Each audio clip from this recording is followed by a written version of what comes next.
toutes les pressions médiatiques qui consistent à exagérément amplifier tout ce qui est perçu comme un problème de gouvernance et à discréditer toute initiative de mon gouvernement. Pour ma part, j'estime que quelle que soit la difficulté à laquelle nous sommes confrontés aujourd'hui et seront confrontés à l'avenir, elle s'inscrit nécessairement dans la conjoncture de l'exercice du pouvoir d'État et reste liée à nos choix politiques stratégiques actuels.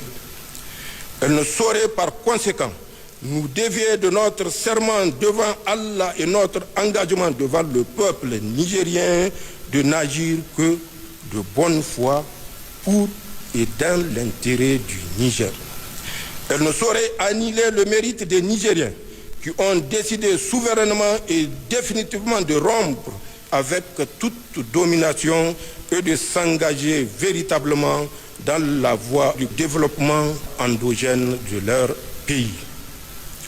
Labousaninu Zanchan Kassani Halele du non.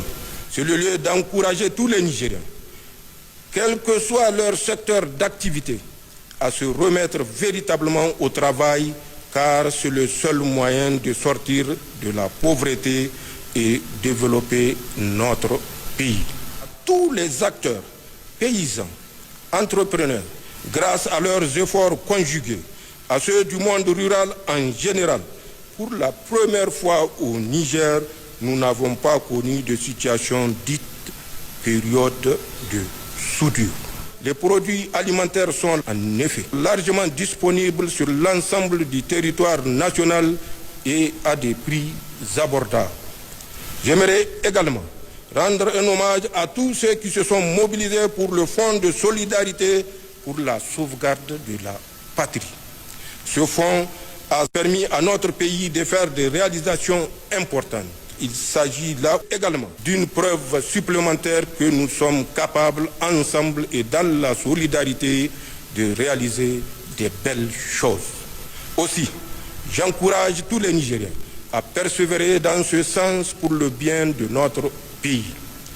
J'aimerais, au terme de mon allocution, rassurer les Nigériens qu'en dépit de la conjoncture difficile que nous traversons et de l'adversité féroce auquel nous sommes confrontés, notre pays se trouve bien sur le bon chemin, celui de la dignité, de la souveraineté et du combat pour un avenir meilleur pour tous.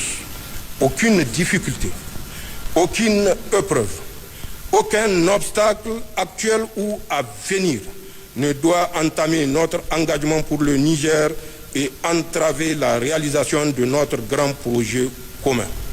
C'est de la survie et de l'avenir de notre pays dont il s'agit. Je vous invite par conséquent à plus d'engagement et de travail pour réussir ensemble dans l'union et la solidarité.